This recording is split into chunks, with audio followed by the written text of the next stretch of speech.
Hey there, horror movie tea sippers. The following podcast will contain spoilers for the movie we are about to review. If you have not seen the movie and do not wish to have anything ruined prematurely, then please do not continue to listen until after you have seen the movie. And welcome to the Horror Movie Tea Podcast.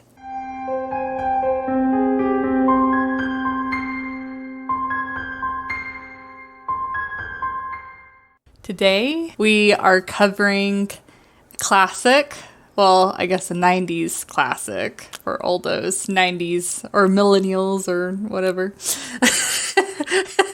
And that movie is I Know What You Did Last Summer. And I don't know about you guys, but I saw this movie as a teenager. Of course, it was in the 2000s when I saw it. That's when I was a teenager. But I very much remember the movie. But before we begin, what tea are you drinking, Jess? Well, yesterday's was delicious and I'm hooked. So I'm again drinking Bigelow's vanilla chai tea. Ah. It's tasty and I love it. Also, I like the look that my husband gives whenever I pour a little bit of milk in it.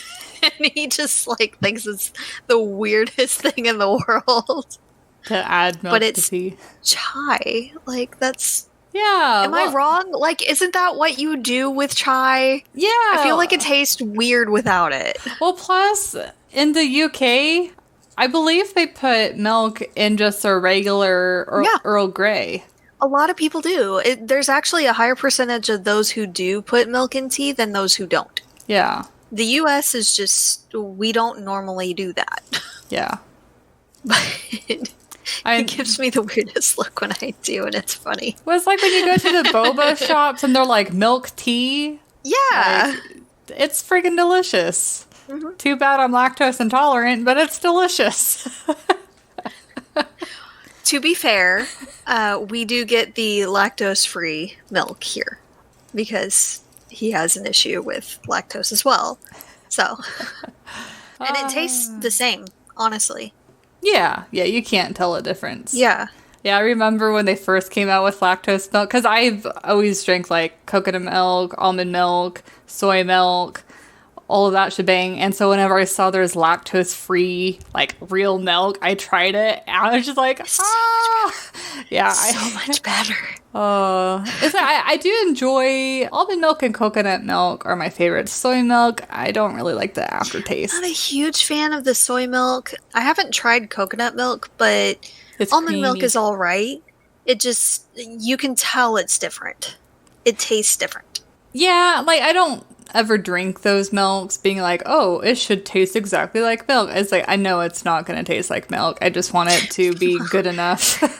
Meanwhile, I'm over here with a giant glass of milk every now and then. Oh, my poor sister. He gives me the same look. Yeah.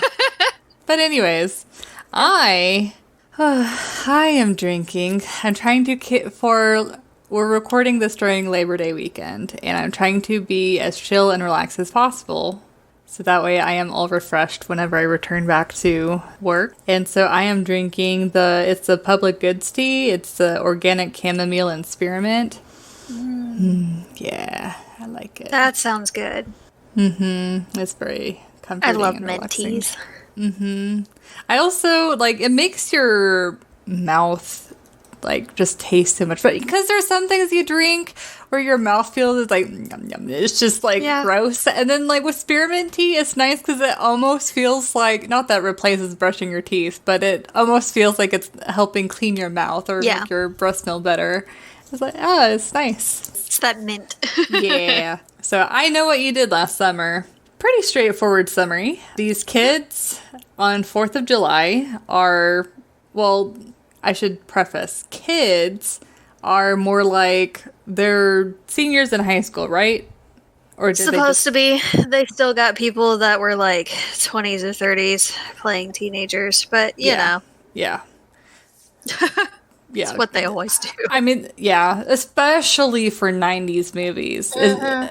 Maybe it's because I grew up in that area, but it just seems extremely obvious in 90s movies specifically. But anyways, so they are older teenagers, and their life is about to kickstart to go to college, get jobs, all of that good stuff. And so they are celebrating 4th of July, and because the driver of the car is drunk, he is now in the back seat, and so it's a friend driving the car. Anyways, they're having a good time. Drunk guy Barry goes a little bit too crazy and ends up standing up, and he's dropping his drink. I don't know if it looked like whiskey. Whiskey. Okay. Oh no, it was a big bottle. It was clearly like actual, like legit hard liquor. Yeah. Mm-hmm. So anyways, he drops it on Ray, who is the one driving, and that distracts him. So he's like, what the heck? And as they're, distracted, they end up hitting this guy.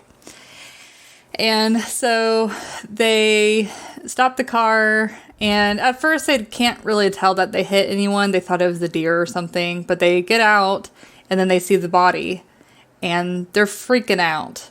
The Jennifer Love Hewitt's character, Julie. Thank you, Julie. I should have known. Julie is like, we've got to call the police, but Barry, who is still very drunk, is like, no, we can't do that, because since the car is registered in my name, they're going to assume that I drove it, and since I'm drunk, it's going to look really bad, and it's not going to be a good time for me. And so they decide that instead of calling the police and just telling them the situation, that they are just going to dispose of the body. Well, they're in the process of disposing of the body. And the guy just pops up because he's actually alive, and they freak out, and they drop his body in the water anyways, and they just assume that he drowned. And they swear up and down that they're not going to say anything and essentially take it to their grave. Well, next year, they are getting, especially the Julie, she is definitely like very damaged. Guilt-ridden. Yeah, guilt-ridden, traumatized by what happened. Like, she does not look the same, and it's really taken a toll on her mental health. Yeah, and she gets a note that says, I know what you did last summer. And so she starts contacting Sarah? No, that's the actress's name. It's Helen. Helen. Okay, thank you. She contacts Helen, and then they get in contact with Barry, and then eventually Ray, and they're all getting notes and getting threats, whether it be almost getting hit by a car or getting your... not almost. Barry did get hit by the car. Okay. But to be fair, he also went to the Prometheus Academy of running away from things. Like, yes, he zigzagged a little bit, but he was still basically running in a straight line. I'm sorry. It's like, you realize that cars are wider than a human being, right? Like, you can't just go... And the turn radius isn't that great. Yeah. On cars versus a person. So, like... Yeah, he could have done, like, a 90-degree turn and then, like, ran the opposite direction. Yes! But anyways... You're on a street. There were plenty of buildings that you could have run into or between that a car's not going to fit. Yeah. But, so anyways, Julie had kind of figured out who they thought they had killed. And throughout the movie, they get in contact with her sister. Her sister doesn't know what they did, but they're trying to... Oh, sorry, what did I say? Her sister. Sorry, the dead guy's sister, David Egan. But anyways, towards the end of the movie, they end up finding out that David Egan had supposedly committed suicide, but then they actually find out that he was killed by this Benjamin Willis, I think. His fiance's father. He had been driving the previous 4th of July, and there was an accident, and the car went into some water, and he made it out alive, but his fiance did not. And his fiance's father always blamed him for the accident and everything, and killed David Egan. who he was also guilt-ridden as well and kind of blamed himself anyway. But he killed him, and then it seemed like when he was coming back, when the father was coming back from killing David Egan, that's when he got hit by the car. Yeah. And then they end up trying to, Julie had mistaken Ray to be the killer, and so she ends up just running on the killer's boat. And then, of course, as soon as she gets on the boat, she's like, crap, I made a mistake. And she sees all these, like, photos and newspaper clippings and all of them. Yeah. So, oopsies.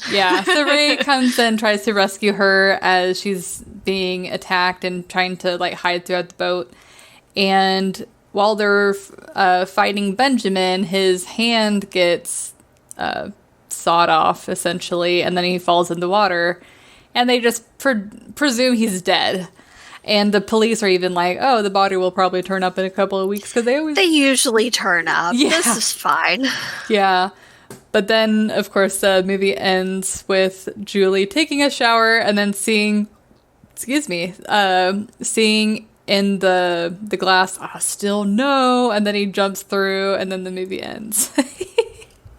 So, a little bit more detailed than we normally do, but I don't know. A lot of the things in the movie are somewhat relevant, I think, overall. But anyways, entertainment scale. I gotta think on mine. Do you know what yours is? I have no idea.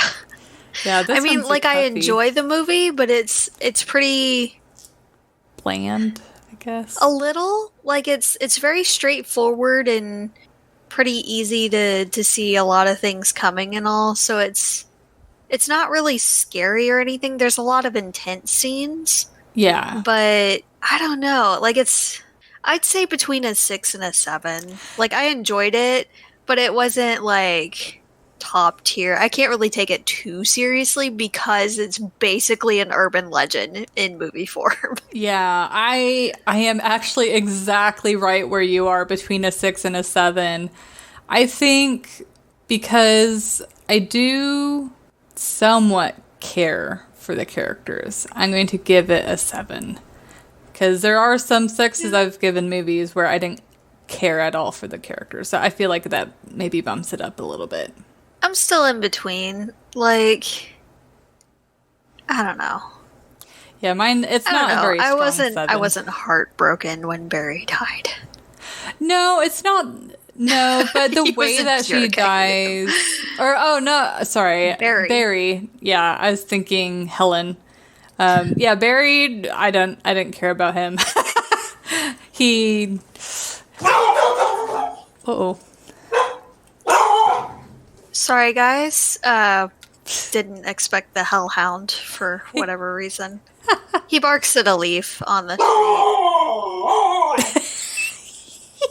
She, however, doesn't normally bark. That was a little odd. What did you do? It's okay, Amy. It's okay, Amy. Oh my gosh. Sorry, guys. This movie is slightly different in... I didn't completely hate all of the teenagers. It was specifically Barry that was like the biggest jerk. Yeah, he was. But I mean, Ray was all right. Yeah, Ray was okay. Helen, she was just trying to do her, but she didn't seem like a great person. She seemed too easily manipulated. Yeah, I agree. It was really Julie that she seemed almost like a goody two-shoes. She's always tried to walk the straight path, which is why this event... She was trying to become a lawyer, so, you know. Yeah, which is why this event, like, messed her up so bad. But the specific things I want to comment on, I think, might be better for the realism scale, so I'm going to hold off on that. But, like, the scenes themselves, I'm not off... at the edge of my seat, being like, oh my god, you know, I want them to live. But the one thing that frustrates me, especially horror movies in general, are the ones where they purposely slow down the character's progression and running away to make it more tense. Like, that's kind of a BS way of creating tension to me. Like, first, whenever Helen sees Barry getting killed and she's trying to run to him, and a group of people are flocking towards her, stopping her, it's like, what the heck? And then, whenever she's actually running away from Benjamin, the killer, she's banging the door at her sister's store, and her sister is just meandering through. It's like, she is obviously panicked. Something is wrong. It doesn't matter how much you respect her. The fact that she's panicking that much means that it's serious. It's like, why wouldn't she at least lightly jog? Yeah. But instead, she's just like, oh, okay. Slowly, like, go towards the door. It's like, oh, crap. God, grab my keys. Yeah, I don't care how mad you are at your sister. Like, if she's running to the glass and clearly looking panicked and terrified, and there's a clear sense of urgency there, freaking get the door open. Yeah, it's like, you don't know what's going on. Just, yeah, that was extremely frustrating. I hate when movies do that. I hate it. But I also don't understand the doors they had, where they had to have a key to lock and unlock it from the inside. Why not just have it bolt? Yeah, that was a little weird. Yeah, it did look like it was an older setup, though. Yeah, I mean, I guess there are some like that, but it just seemed a little because whenever I worked at a little retail store, and we did have a way to, well, actually, now that I think about it, whenever we actually had to lock the doors, like, it wouldn't automatically be locked. Yeah, I guess we did too, at least for most of them. So yeah, I guess. Yeah, but they definitely had a more ancient setup. Yeah, a little outdated. Yeah. But, yeah, it was kind of frustrating, that aspect. And then it was also a little weird that they made the sister almost seem like a Texas Chainsaw Massacre hillbilly. At least I kind of got that vibe from her. But there's no reason for it. No reason to make her seem so off-putting. I mean, I don't know if they're trying to infer that maybe she could have been the killer. I don't know. No, I got more the vibe of, since she was older, their mom didn't seem really in the picture. And it appeared to me that she either took on more of the responsibility herself, or it was kind of thrust upon her. And then to see her younger sister seem to have this almost perfect kind of life where she wins the beauty contest and she's moving to New York and going to become an actress and all. Sorry, we're talking about two different people. I was talking about the sister of David Egan. Oh, I was still... Yeah, no, Elsa was not a hillbilly at all. She was like Manhattan, like that at all. Fashionista type of vibe. Yeah, I think they were kind of trying to have her come off as she's a potential suspect, but it's kind of obvious that she's not the one doing this. The one doing this was a lot taller, and when you see the hand, it's clearly a male hand. Yeah. Clearly. There's no mistaking that. I don't know. Some women can have really big bones. Some, yes, but this didn't look like it at all. And in some other scenes where you catch glimpses of him, like part of his face and all, you can tell it's a man. Yeah. An older gentleman. Yeah. For sure. But it's like, if they were going to play on the sister possibly being the killer, they should have played it up a little bit more. Yeah. I don't know. It's just kind of strange and unnecessary. It's like, why can't you just make her seem a little bit more normal? Like, you don't have to make her so eccentric. Well, she's also just out in the sticks and all in this tiny little fishing village, so she seems kind of isolated. Yeah. She did also mention that she doesn't get many visitors there anymore, so she's probably a little bit socially awkward to begin with. Yeah. But this movie, just in general, at least to me, is just, I think we mentioned it before, just a little bit more on the bland side. But also, a lot more movies have come out since then. And in the 90s, I can't think of any movies offhand where they really tried to re-examine how they make horror movies. The only ones I can think of is maybe Scream. But honestly, this one gave me a little bit of a Scream vibe. Oh, really? Just a little bit. Yeah, it didn't seem to take itself totally seriously, but it was obviously supposed to be a more serious movie. It wasn't like definitely it was a more parody serious or than satire. Scream. Yeah. But still, it seems like a movie that, and this might be some of the nostalgia talking, but one that you would just kind of pop in with your friends and maybe not pay as much attention to it. Yeah. But it's just like a fun movie night with your friends kind of movie. Yeah, especially with the jump scare at the very end. Yes. It makes it seem like you shouldn't. Lame and uncalled for. Yeah. I don't know. Do you think I would probably like this movie more if it committed either more towards the satire end, like Scream did, or if it played it totally serious, like extremely dark, extremely serious, like murder mystery type of like vibe. Yeah, I think they should have played it a little bit darker and not have the jump scare at the end. Just see, I still know, and then cut to black. Yeah. Like, you don't need him jumping through the glass. It's like, we get it. At the end. Like, we get it. It's probably we got the message. We got the message with the note. With the perfect writing. By the way, were they using a stencil? Those are like perfect letters on that glass. And they weren't dripping or anything, oddly enough. I wonder, isn't there like some sort of spray, or no, there's something that you can put on the mirror that'll prevent it from fogging up. So I wonder if they used that. Is it shaving cream or butter? I don't remember what it is. I don't know. But there's some trick where you can just like smear it on your window and your mirror and it'll prevent it from fogging up. I have no idea. That's probably what they used. I don't know if Rain-X was there at the time. I don't know. I don't think Rain-X is a thing yet. But yeah. But yeah, if it was super serious, like, oh my God, imagine this. It's like, I still know. And then it just cuts back to Jennifer Love Hewitt and she's just like shaking. She's so scared. And then it just like cuts like, oh, yeah, that'd be amazing. But, I mean, that era, they really started getting into the final jump scare at the end.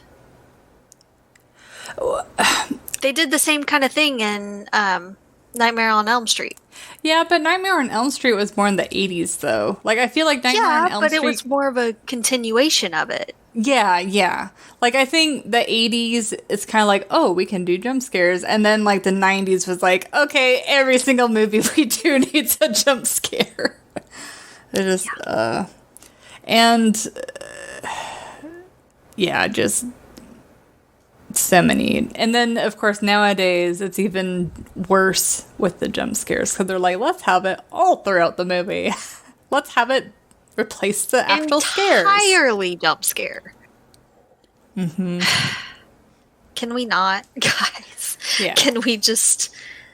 I want one new good movie that doesn't rely on jump scares, that has proper build for the scares, is really ominous and intense the entire movie, and just gives all the kind of creepy scenes that don't necessarily have that release of a scare. Yes, you do need some jumps here and there, but have it at the proper moment. Yeah. Build up to it. Have that suspense and that anxiety just build to it. Then you can have that release here and there, because you do need some throughout the movie. Otherwise, it's just awful. But don't rely completely on the jump scare. The jump scare is cheap. Yeah. It is cheap and fleeting. Yeah. And it's not the same. I mean, we have seen movies that work that really well. It's just it seems to be they're very few and far between, unfortunately. Yeah. But But anyways, I don't really have much to add on the entertainment scale. I mean, It kind of was a pretty straightforward movie. yeah, overall, it's just kind of bland, blah, your typical movie.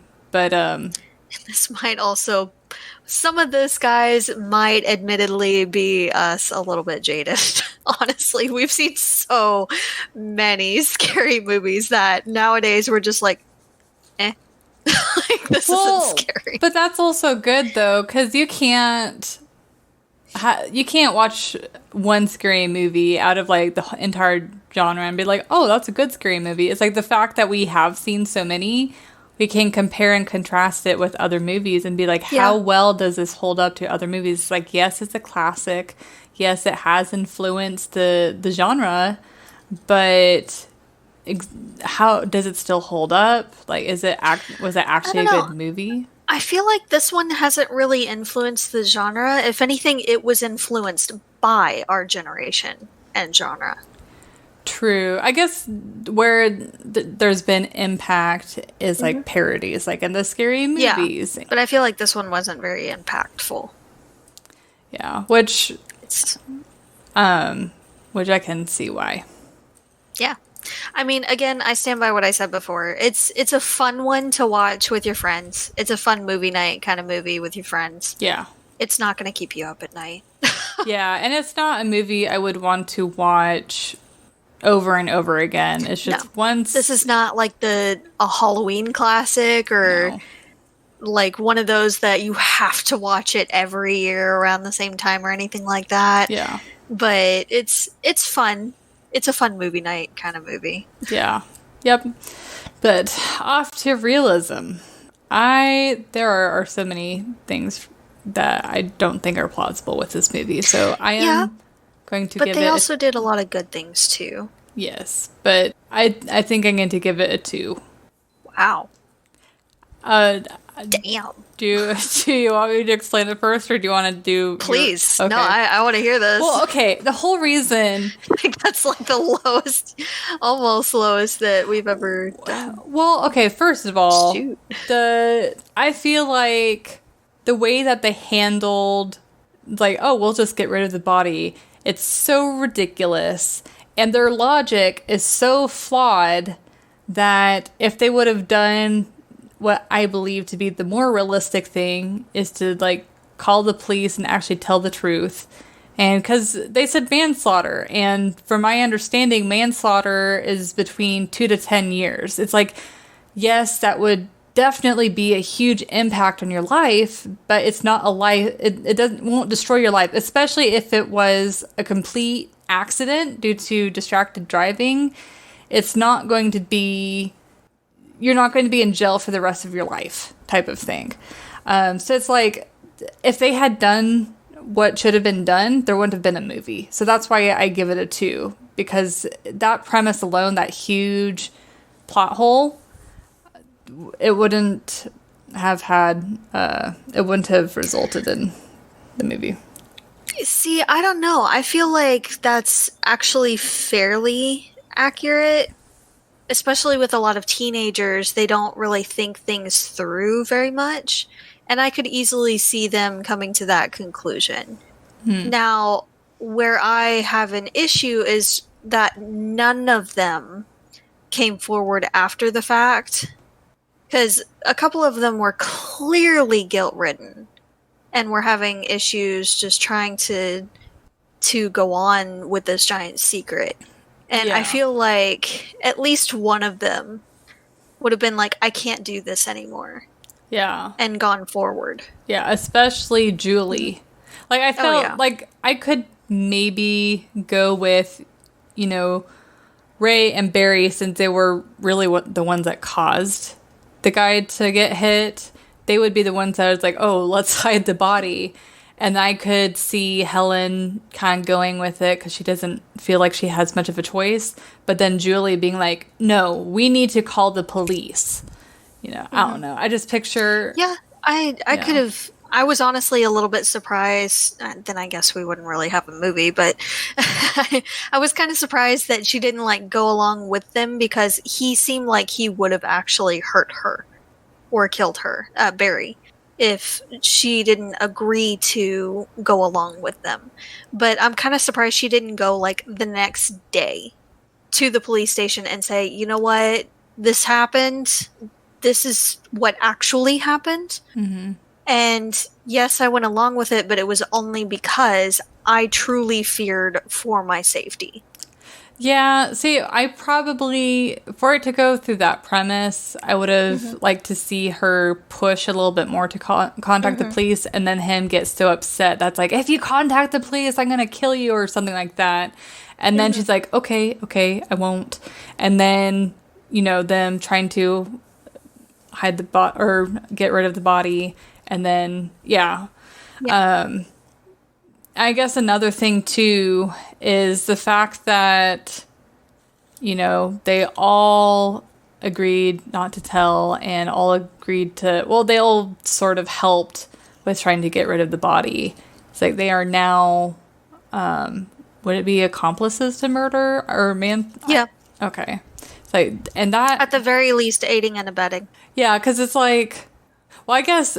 Okay, to be fair, Barry was underage drinking now that I think about it. So, in my mind, it's like if they would have just gone to the police after they saw that he got hit, it'd be Ray and Barry that would have faced potential jail time.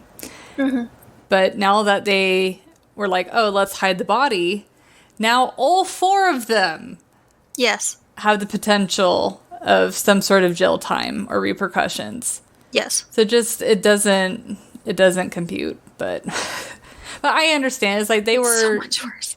Their First, you move the body. Yeah. You didn't contact anyone, and you moved the body and tried to cover it up. Yeah, like that. Then he wasn't actually dead. Now it turns into, instead of vehicular manslaughter, it turns into murder. Yeah, maybe not in the first degree because that implies it's premeditated, but at least the second degree. I don't know. I'd still imagine it being manslaughter, especially with the guy. He walked. Dog? Oh, sorry. The with the fact that he like popped back up. Okay, yes. And okay, never mind. I take That's that why back. I was saying he ends up not being dead, and then they actually kill him. Yeah, they think they kill him. Yeah. If he actually had died at that point, it would have been at least second degree murder. Yeah. Okay. No, you're right. You're right. I was still thinking back when he first got hit. But it's like for example, if he had died, if he got hit, you know, the police, I think, would have taken into account the fact that he was crossing the road on a road that has no sidewalk. There's no way for a pedestrian to safely cross the sidewalk. There's a lot of hills, a lot of turns. And I didn't really see any speed limit signs. Yeah. I could have missed them. I could have very well missed them, but I didn't see any in any of the scenes. And plus he wasn't wearing anything reflective. He didn't have a flashlight. Like him walking across the street was being extremely risky in and of itself. So I think the police probably would have taken that into account when it came to sentencing. Yes, and they would have tested Ray as well for alcohol in his system. He hadn't been drinking. Yeah. Like, he was stone sober. And really the only thing they would have had to go on in that respect would have been the alcohol that Barry had spilled on him. Yeah. Which they have a couple other witnesses that can attest to him getting it spilled on. Yeah. And if they tested him for, like, blood alcohol content, then they would see that he didn't have any in his system. That he was sober, it was just a distraction, but he probably wouldn't have really been able to stop anyway in time to not hit him. Yeah, especially with it being so dark, and like headlights, they help, but they don't go so far. Like, he'd have to stop as soon as the guy hit his headlights in order for him to not hit him, going at that speed, and with it being so dark. And then, of course, if they had called the police, they would have found out that Benjamin was actually alive. And they wouldn't have worried about, him coming back for revenge. Well, they would have been a different way. Would have been more of an investigation anyway. Yeah. And they could have potentially, since he was coming back from killing David Egan, they might have seen some kind of wounds on Benjamin that showed more of the story with David. Yeah. Because chances are David didn't necessarily go down without a fight. He probably left some kind of markings for defensive wounds and things that would have shown up on Benjamin. Yeah. Yeah. So that's why I rated this so low, because even right off the bat, the very first decision that I deemed unrealistic, if they would have done it more of the straight and narrow path, and the whole movie would have been. I don't know. Like I said, I could easily see that happening. Yeah. The decision itself, whether or not they all kept their mouths closed, is another story. Yeah, which I guess it's possible. It is possible, but a little more unlikely, honestly. Especially all four of them like that. Yeah. But I would give it more of a 4 or 5. Yeah. Just because it could happen, but it's just a little more unlikely. Yeah. And I guess sorry, go ahead. Now when he goes to kill Barry, one, the fact that nobody saw him go up to the balcony or anything, or come down from the balcony after the woman was screaming. Okay, fine. I know, and carrying a big guy like Barry, his body. Yeah, like that. Yeah. You moved the body all, and nobody saw you carrying him anywhere. Bull. Yeah. And them stopping her when she was screaming and running. Yeah. Most people would follow, or at least get out of the way, and just be confused. Yeah, why? They wouldn't necessarily stop her. Yeah. And hold her back. There was a big group of people holding her back. Yeah. For no reason. Yeah. Other than suspense. It's just for plot. Yeah. But, and then the officer, I don't know if he was the sheriff or deputy or whoever, the officer that went up to the balcony with her. It was so frustrating. Looking around, he did a cursory glance, didn't really see any person, and then made her go back down and was like, let me take you home and all. Didn't actually look, because there was blood on the railing and all. So, yeah. Nothing. I know. Didn't do his due diligence, didn't lock down the place and ask questions of anyone. Nothing. Yeah, and then he's over here being like, oh, we'll file a missing persons report. It's like, she saw him several seconds ago on the balcony. Why couldn't she have looked for clues or some sort of sign of where he might have gone? If, his wallet dropped or something, then you would know that something might have been just just incompetence, which is often a thing in a lot of these movies, but it still just drives me nuts because it's so unrealistic. Yeah. There'd be a lot more questions. Yeah. And then the cop is just completely oblivious when he stops and goes to he's not being cautious at all. She described the guy to him, and he doesn't think at all that, something happened. She's clearly freaked out. She saw something go down. Yeah, you don't freak out over nothing. And yes, I know you're in a fishing village. it's common to have a slicker and all, but come on, man. Yeah. Be at least a little bit cautious. Yeah. But, and then her kicking at the window with her thick heels. I'm sorry. That window's not going to bust like that. Yeah, car windows are pretty hard to bust. That's why you buy a tool specifically made to crack the window. And even that, you have to pop it several times and have to bash it out. It's not as easy as... And it's because it's a certain kind of glass that's built to withstand a lot of heavy, overall blunt impact. You can beat on the thing with a mallet and all, and it's not going to do anything. But if you beat on it with a point, like a very focused point, that's when it shatters. And part of the reason why glass for cars is so strong is it's actually got two thin layers of glass. I don't know if it's glue or there's some sort of adhesive in between it, and that makes it a lot stronger rather than one big thick pane of glass. Yes. And now it did shatter like it actually would if it was hit with a very, very focused point of something. But unless she's got like a really jagged, sharp piece of ceramic on her heels, that ain't busting like it is. No. I call bull. But she gets through. She actually did fairly well and did a lot of things smart running away. This is Helen that we're talking about, the blonde Buffy the Vampire Slayer. She did a lot of things well. She did run to a place that she was familiar with, that she knew someone would be in, and started banging on the glass. Her sister was a very, very, very petty person, apparently, and was very slow and didn't understand the sense of urgency or anything. And I feel like that was a little unrealistic as well. But she did go to lock the door and all, and she did try to go call the police, and then she heard her sister scream. I feel like she shouldn't have put the phone back on the cradle.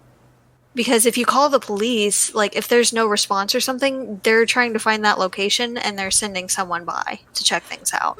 What do you think? Like, I kind of disagreed with the fact that she went straight for the phone. I think maybe she should have covered the back while waiting for her sister to come back and actually lock the door. Well, she thought that the guy was still out front instead of moving around to the back. Yeah. But she and did since her sister was immediately going to go lock the door, albeit a little slower than she should have, she thought that the back would be handled by her older sister, and went immediately to contact someone to help. Yeah. So I could see that, but again, don't hang up the phone when you're calling PD. There's someone trying to kill you. Don't hang up the phone. Yeah. And then she ran away from him pretty well.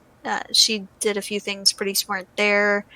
I would have jumped out the window too and made my way down there. I would have been a little bit more cautious running down the alleyway toward the band. But it is what it is. And he did ambush her in the alley. Again, how nobody saw anything while the band was walking right by the alleyway, and she's screaming and all, and he's beating the crap out of her. Like, I can imagine they wouldn't be able to hear her. Not necessarily, yeah. The band is pretty loud, but you could see something going on there. Yeah. But yeah, that was one of the scenes that got me. I'm like, no, she is so close. She did so good. But I think she messed up where she went to look behind her. Yeah. It's like if you're running from someone, you just run until you know for sure you're safe. I'd be tackling some of those band members. Let me through. At least I'm in a well-lit public place. Yeah. With witnesses. Yeah. That can get help. Yeah. But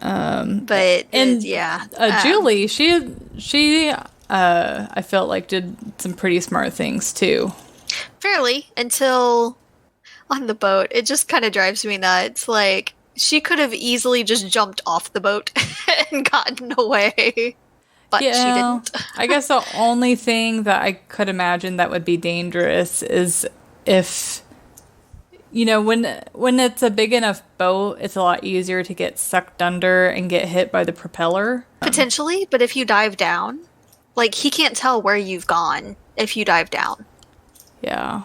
So dive down, swim a little bit away, come up for air real quick, and then dive back down. Yeah, but then if he's looking for you, you're going to have to come back up to see where shore is. Yeah, But you're a lot more likely to survive that way than running around on his boat that he owns and knows every inch of. Yeah.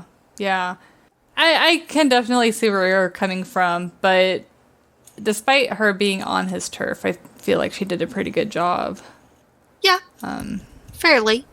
I mean, there was a lot of movie magic, but you know. So, and his hand coming off like that. I'm sorry. No. This is not how it do. No. Yeah, because he just gets pulled up, and then since the levee, or would that be a levee? Whatever the contraption is, that pulley. Thank you. Levee, pulley, same thing. But not even close. Shut up. But with his hand being like dragged up in there, it just seemed kind of an overshot for his hand to just come off. Hurts my little engineering heart. Oh. No. I'm sorry. I can't words. Like, it's so... Yeah. This is fine. This is fine. But no, that is not how I do. So... No. And again, with the police afterward, the body usually turns up. I mean, it might be a few weeks, but it'll be fine. Yeah. Just some fine police work there, officer. Appreciate that. It's just... This is great. Feels so confident. Super confident. Yeah, this movie. But, I don't remember so much. I think the 80s too. Like the 80s and 90s movies, they just make the police extra dumb. Yeah. Which makes me a little sad because, I mean, that's not how things actually work. I know movies got a movie. And certain things need to happen for the plot to move forward. But do better. Well, for me, it would be even more terrifying if the police were doing everything they were supposed to, like being smart about it, and even the main characters being smart, but no matter what they tried, the bad guy would still, like, overcome. Yes! Like, that would be terrifying. That is far more terrifying. Yeah. It's like you don't need to dumb down all of the good guys just to make the bad guys seem more powerful. Just, yeah. No, it just sends a bad message, honestly. So, again, we know movies got a movie, but there are better ways to have the movie. Yeah. And I think Barry was a bit unrealistic too, because I know he was probably concerned about Helen, but whenever he is on the what do you call that? The ride? Balcony. Thank you. Oh my god. I can't word today. I'm so sorry. But anyways, it's like he wasn't... What was in that tea? This chamomile, I swear. But sure it was. But it's like he wasn't being very aware of his surroundings. He was just really so wasn't. focused He was on watching her. Yeah. But not really. But it's like she really wasn't in that much danger because an entire crowd was watching her. Like, the killer couldn't just come and be like, ha. Really, he should have been, like, in the audience with them. Yeah, I definitely. Or at least, like, on the side by, like, a wall or something. Yes. That would have been a better vantage point. Yes. But I agree. Totally agree. Because it's not like the killer was using a gun. He was using a fish hook. Like, yeah. It's not like you have to worry about him sniping her from the balcony or anything. You just see a fish hook flying. Rolled a nat 20. Sent that fish hook right into her eye. Nah. Oh, God. Yeah, so I would say this movie is worth maybe watching once, but especially with friends and especially with make it like a fun movie night. Yeah, it's like a relaxed environment kind of movie. It's not going to be scary. It's not going to keep you up at night. Yeah, But it's a fun one to watch with friends. yeah, but if anyone isn't really interested in the movie, I really don't think you're missing much by not You're not. watching it. It's all right. It's not a really must-see this kind of thing. No. It is still considered, for the most part, kind of a classic, especially for our generation. But you're not missing much if you haven't seen it. Yeah. It's fun with friends, but it's Yeah, I feel like even the people that haven't watched the movie, whenever there's like a parody about it, they can get what that parody is referencing. It's based pretty loosely on the urban legend. And if you haven't heard that particular urban legend, you've never talked to anyone in your life. Like, but one thing that's interesting about this movie is at the end of the credits, we found out that this is actually based off of a novel. So we're going to actually look into that book to see if we're interested enough in doing it for one of our book reviews. I mean, the books usually are better than the movies, 9 times out of 10. So that might be a future book review, possibly. But we'll have posted the announcement by now. But just in case you haven't seen it, guys, we have decided the next book review, and it's going to be a classic Jurassic Park. Dun, dun, dun, dun, dun, dun, dun, dun. So the movie was originally based on the book by Michael Crichton, I think his name is. I'm so sorry if I horribly mispronounced that, but no, I think you're right. It's a really good book. I know I've read it before. You've read it before too, right, Alyssa? Only like the first fifth of it, so I haven't read the whole thing. So I've read it before, and I really enjoyed it. So it'll be really interesting to go back through and reread it. We've both obviously seen the movie multiple times. Yes. So, but the book is different. So I am looking forward to rereading it. And I'm definitely looking forward to Alyssa's reaction for sure. Yeah. So if you guys want to read along with us and join us for the review, go look at our events. We have posted it by now, and join us on that Saturday. Yeah, and I know some of you might be thinking, it's like Jurassic Park, that's not a horror novel, but I feel like it's a lot of... technically a creature feature. Plus, like, I feel like a lot of thriller movies have horror elements in them, because there's some movies that are marked as thriller rather than horror, and they're scary. Like, I kind of consider it an umbrella. It's under the same umbrella. Yeah. But it's brutal, guys. So hope you guys have a strong stomach too when you're reading it. But join us for the review on that Saturday. And that's all I've got for the announcements and things. Yeah. How about you? No, I'm good. Just Cool. Don't forget to please like, subscribe, share. If you're listening to the podcast, please rate us on Apple Podcasts or whatever platform you're using. And just, if you enjoy our podcast and you know someone else that enjoys tea and horror movies, or just horror movies, whatever, we don't discriminate, or just tea, then, tell them about the podcast, because we want to continue this conversation. We want you guys involved. We want to know your thoughts, and we want to have this a thing beyond just the episodes themselves. We want to have this a continuous discussion. We want a community, guys. Yeah. So let us know what you guys thought. If you have any suggestions for any other movies that you want us to watch and review, let us know. Depending on when we get them, I will let you know, we might wait a little bit. We already have certain things coming up that are set in stone, but it'll be a lot of fun. Halloween. So let us know. Yes, we will get to them, we promise. But let us know. And in the meantime, stay safe and stay spoopy, guys. Bye. Bye.